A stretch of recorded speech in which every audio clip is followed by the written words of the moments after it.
اور معاشرے کا کتنا کمینہ شخص ہے وہ جو کسی کی بیٹی کو اس لیے تنگ کرتا ہے کہ وہ جہیز نہیں لے کے آئی، یا وہ اس کی خواہش کے مطابق، اس کی توقع کے مطابق جہیز نہیں لائی۔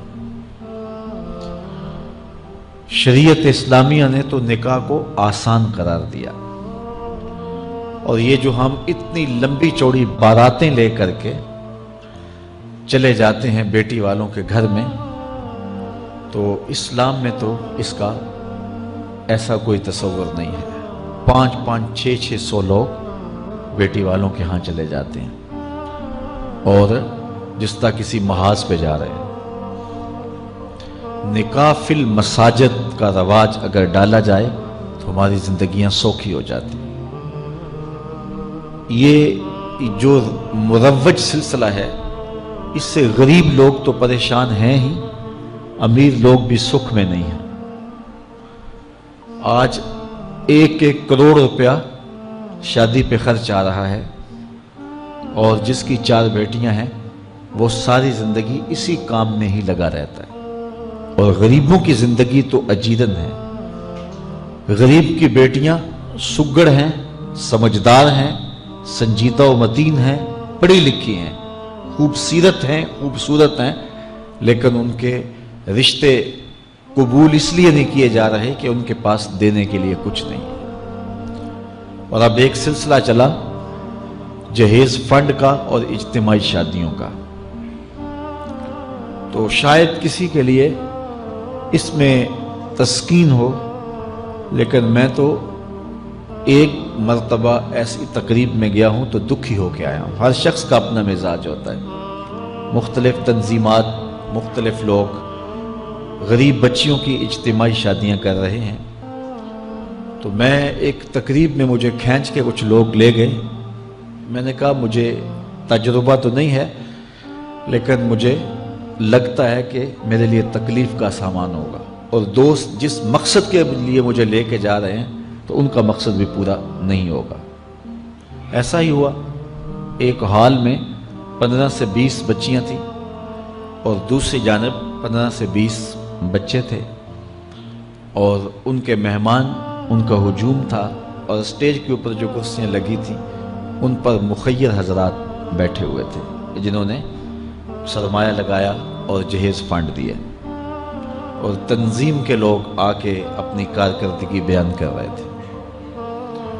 تو آخر میں انہوں نے مجھے کہا کہ ہم آپ سے کچھ سننا چاہتے ہیں، تو میں نے بیٹھے بیٹھے کہا کہ میں دعا کر دیتا ہوں، لیکن ان کا اصرار بڑھا، تو میں نے مائک پہ آ کے کہا کہ انسان کی زندگی میں 3 موقع ہوتے ہیں جس دن وہ مہمان خصوصی ہوتا ہے، اور سب لوگوں کی نظر اسی کے چہرے پہ ہوتی ہے۔ ایک جب وہ پیدا ہوتا ہے تو کالا کلوٹا بھی ہو تو ساری بستی اس کا منہ دیکھنے آتی ہے، اور اسے بہنیں چاند کہہ کے پکارتی ہیں، چاہے اس کا رنگ گہرا سیاہ کیوں نہ ہو۔ دوسرا موقع انسان پر اس وقت آتا ہے جب وہ دولہا بنتا ہے، تو سارے لوگ اسی کو دیکھتے ہیں، اور وہ نگاہوں کا مرکز ہوتا ہے، اور چیف گیسٹ وہی ہوتا ہے۔ اور تیسرا وقت اس کے اوپر تب آتا ہے جب وہ چٹا لٹھے کا لباس پہنتا ہے، تو سارا شہر اس کا منہ دیکھنے آتا ہے۔ تو میں نے کہا ان غریب لوگوں سے آج تم نے یہ حق بھی چھین لیا۔ آج مخیر حضرات کو اوپر بٹھایا اور ان کو نیچے بٹھایا ہوا ہے، اس لیے کہ یہ غریب ہیں، اور کسی کے چہرے کے اوپر میں نے کہا خوشی کے آثار نہیں نظر آ رہے، اداسیاں ہیں، اور اتنے لوگوں کو ان کی غربت کا گواہ بنا رہے۔ ایک دم سکوت طاری ہو گیا حال پر، چونکہ مجھ سے وہ کچھ ایسی باتیں سننا چاہ رہے تھے جس سے ان کو داد ملتی۔ میں نے کہا تمہارے جذبے اپنی جگہ پہ، لیکن کاش کے رات کے اندھیرے میں ان بیٹیوں کے ماں باپ کو تم نے کچھ پیش کیا ہوتا اور یہ اپنے گھر سے رخصت ہوتی تو عرش والا رب بڑا راضی ہوتا۔ لیکن برا کرے نمائش کا کہ ہم نے ان بیٹیوں کا تماشا لگا دیا۔ میں ایک شہر میں گیا تو وہاں آج کل وہ پہلے تھا نا عمرے کے ٹکٹ محفل نعت میں، تو آہستہ آہستہ مجمع سمٹ گیا، تو اب ایک نیا سلسلہ شروع ہوا ہے کہ جہیز کی پرچیاں نکالی جائیں گی۔ تو اسی سال آپ کے قرب میں ایک جگہ 10 کے 15 جہیز فنڈ تھے، تو مجھے خطاب کرنے کے لیے انہوں نے کہا، تو بڑے شوق سے منتظم محفل نے بتایا کہ 15 بچیوں کا جہیز بھی نکالا جائے گا، اور اس پردے کے پیچھے ہزاروں بچیاں بیٹھی ہوئی ہیں۔ تو میں نے اپنی گفتگو میں کہا کہ یہ ظلم نہ کرو، یہ زیادتی نہ کرو، تمہارے پاس 100 لوگوں کا کھانا ہے تو 500 لوگوں کو نہ بلاؤ کہ تم قرعہ اندازی کر کے 100 آدمیوں کو کھانا دے دو اور 400 آدمیوں کو کہو کہ تمہارا نام نہیں نکلا۔ تمہارے پاس 100 کا کھانا ہے تو 100 کو ہی پردے سے بلاؤ اور ان کو کھانا کھلا دو۔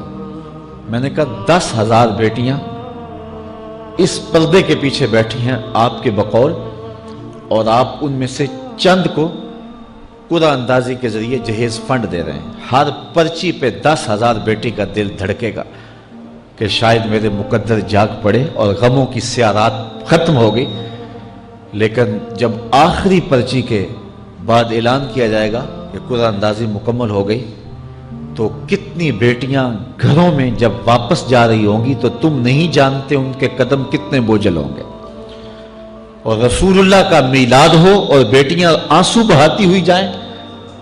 تو میں نے کہا تم خوشیاں خریدنے لگے تھے، غم خرید لیے تم نے، خوشیاں بانٹنے لگے تھے، غم بانٹ لیے تم نے۔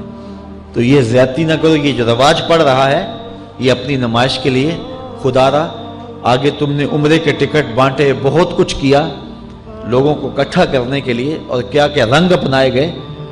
میں نے کہا وہ اچھا تھا، چلو مجھے اس پر بھی بات ہے، لیکن چلو میں نہیں کرتا، لیکن یہ ظلم نہ کیا جائے کہ محافلات میں مجمع اکٹھا کرنے کے لیے جو ہے وہ غریبوں کی بچیاں بلا کر کے تو 10 کو آپ دے کے باقیوں کو کہیں کہ معذرت ہمارے پاس اتنا ہی تھا۔ تو آپ کے پاس 100 کا کھانا ہے، 100 کا پانی ہے، تو 500 پیاسوں کو نہ بلائیں، 500 بھوکوں کو نہ بلائیں، 100 کو ہی بلا کر کے پردے سے جو ہے وہ ان کی مدد کریں۔ تو میں یہ کہتا ہوں کہ ہم جہیز فنڈ دینے کی بجائے، یہ جب تک یہ حالات ختم نہیں ہوتے، میں خفیہ طور پہ یہ بھی کرنا چاہیے، لیکن ساری قوم ادھر لگ گئی ہے، تو اس کی بجائے ہمارے علماء کو، ذمہ دار کو، یہ مختلف چینلز کے اوپر یہ جو ٹاکنگ ہوتی ہے اس پہ گفتگو ہونی چاہیے کہ اس رسم کو ختم کیا جائے اور معاشرے کی تربیت کی جائے کہ بیٹیوں کا رشتہ اس لیے قبول کیا جائے کہ وہ دیندار ہیں، وہ پردے دار ہیں، وہ سگڑ ہیں، وہ پڑھی لکھی ہیں اور ان کے اخلاق اچھے ہیں، یہ معیار بنایا جائے، دولت کو معیار نہ بنایا جائے۔ اس طرح معاشرے پس جائیں گے اور معاشرے کے پلے کچھ بھی نہیں بچے گا۔ اور آج اندازہ نہیں ہے ہم کو کہ جس کی بیٹیاں گھر کی دہلیز پہ جوان ہے اس کی زندگی کتنی کٹھن گزر رہی ہے۔ کوٹھے تے چڑھ ویخ فریدا تے گھر کر بلدی اگ، میں جاتا دل دکھی میرا پر دکھی سارا جگ۔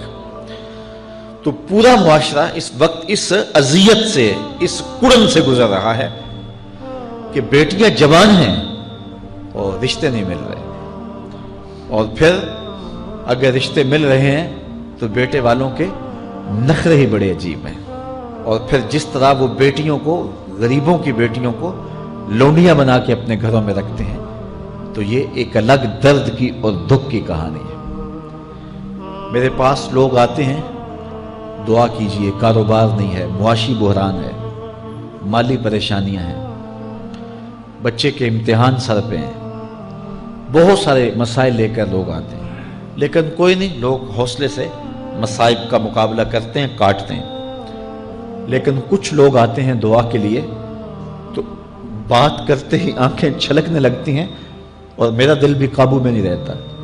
لوگ کہتے ہیں کہ حضرت دعا کرو، بیٹی سسرال میں دکھی ہے، اللہ سکھ دے دے۔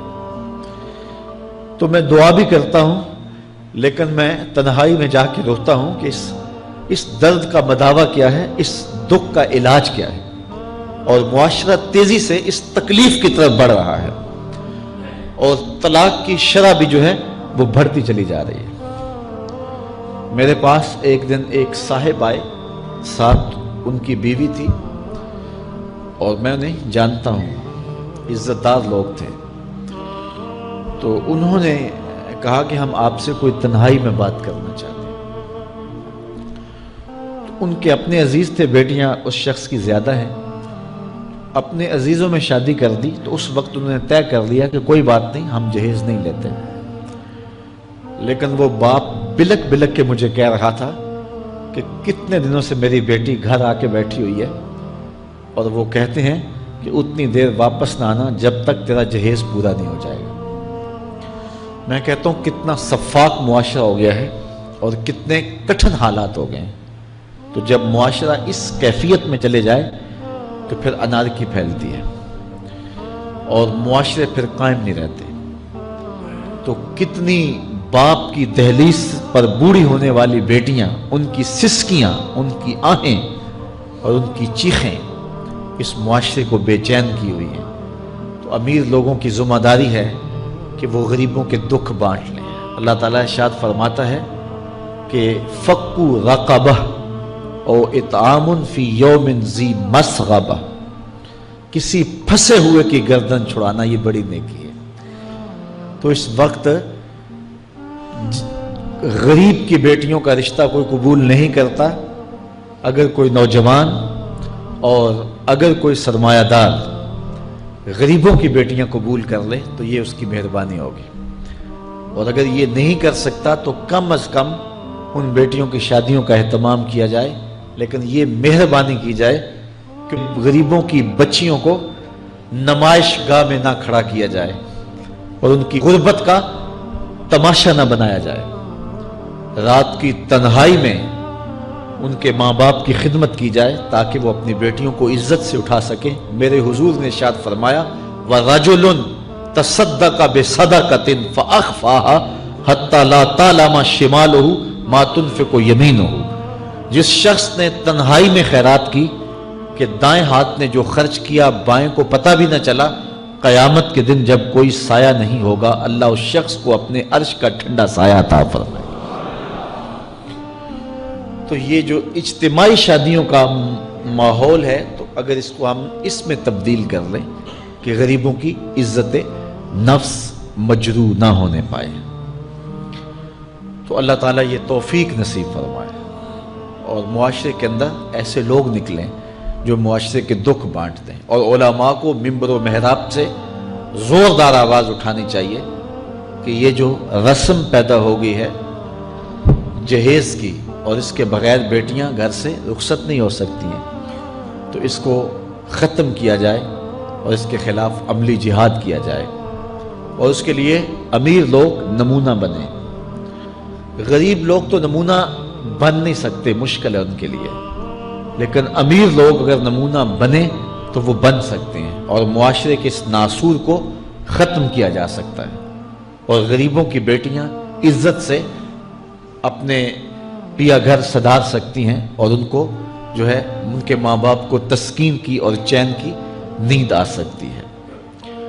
آج میں نے نکاح کے حوالے سے بہت ساری باتیں کرنی تھی، لیکن عنوان ادھر چلا گیا چونکہ یہ ایک سلگتا ہوا مسئلہ ہے اور ہمارے معاشرے کو کاٹ رہا ہے اور توڑ رہا ہے۔ ایک تو گھروں کی دہلیز پہ بیٹیاں بوڑھی ہو رہی ہیں، اور دوسرا شرع طلاق جو ہے وہ بڑھتی چلی جا رہی ہے۔ اس حوالے سے میں زیادہ لمبی گفتگو نہیں کرتا، صرف دو چار باتیں کہ طلاق اگرچہ مرد کا شرعی حق ہے، اور اگر نباہ نہ ہوتا ہو تو طلاق دینا ناگزیر ہو جائے تو طلاق دینا ہی پڑتا ہے، لیکن اس کے باوجود اگر کوئی شخص اپنی بیوی کو برداشت کرتا رہے تو قیامت کے دن رب کی رحمتوں کا حقدار ہوگا۔ جائز کاموں میں جو سب سے ناپسندیدہ امر ہے وہ طلاق ہے، اور جب کوئی شخص طلاق دیتا ہے اللہ کا عرش بھی ہلنے لگ جاتا ہے۔ امرأہ مردودہ اس خاتون کو کہتے ہیں جس کے شوہر نے اس کو طلاق دے دی اور وہ اس قابل نہیں ہے کہ اس کا دوبارہ نکاح ہو سکے. پہلے ہی بڑی مشکل نکاح ہوا تھا، بدصورت تھی، جہیز نہیں لا سکی تھی، تو پہلے بڑی مشکل نکاح ہوا تھا، اب طلاق ہو گئی تو اب تو اور زیادہ امکان مشکل ہو گیا.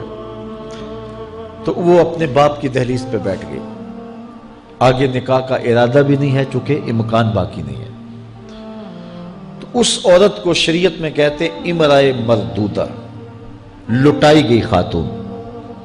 حدیث میں آتا ہے کہ کل اس خاتون کے باپ کو اس کے گناہوں کی وجہ سے جہنم کا حکم ہوگا تو یہ جہنم اور اپنے باپ کے درمیان آڑ بن کے کھڑی ہو جائے گی اور رب سے بحث کرے گی کہ میرے مالک تو نہ مجھے عقل دی نہ تو نے مجھے شکل دی. سسرال نے قبول نہ کیا اور خامن نے دھتکار دیا. یہ ایک بوڑھا باپ ہی تھا جو مزدوریاں کر کر کے میرا پیٹ پالتا رہا. اس کے بڑے گناہ ہوں گے لیکن مالک میں تو اس کو جہنم میں نہیں جانے دوں گی. اللہ سے لڑائی کرے گی، بحث کرے گی، اللہ اکبر، الجھاؤ پیدا کر دے گی. حدیث میں آتا ہے اللہ اس خاتون کی سفارش مان کے اس کے بوڑھے باپ کو جنت عطا فرما دے گی. اگر طلاق دینا ناگزیر ہو جائے، بہت ضروری ہو جائے طلاق دینا اور اس کے بغیر کوئی دوسرا راستہ نظر نہیں آ رہا تو پھر بھی 3 طلاقیں اکٹھی نہ دیں. ایک طلاق دے دیں اور ایک طلاق دینے کا فائدہ یہ ہوگا کہ 3 مہینے کے بعد عورت فارغ ہے، آگے نکاح کرنا چاہے تو کر سکتی ہے. لیکن اگر 3 ماہ کے بعد، 4 ماہ کے بعد، سال کے بعد، 2 سال کے بعد اس نے آگے نکاح نہیں کیا تو دوبارہ ان کا پروگرام نکاح کا ہو جاتا ہے تو پھر واپس آنا آسان ہوتا ہے. تو لوگ یک مشت 3 طلاقیں دے دیتے ہیں اور پھر مسئلہ پوچھتے ہیں. تو چونکہ ہمارے یہاں کثرت احناف کی ہے اور واضح احکام جو شریعت کے ہیں وہ 3 اکٹھی طلاقیں اگرچہ ناپسند ہیں لیکن 3 طلاقیں اکٹھی 3 ہی ہو جاتی ہیں. تو پھر اس کے بعد اپنا مسلک بدلنے کی کوشش کرتے ہیں یا جو ہے وہ ایسے لوگوں سے فتویٰ دیتے ہیں جن کا یہ فتویٰ نہیں ہے اور ایک عجیب الجھن میں مبتلا ہو جاتے ہیں. اس لیے اگر ناگزیر ہو جائے طلاق دینا تو پھر بھی 1 طلاق دینی چاہیے.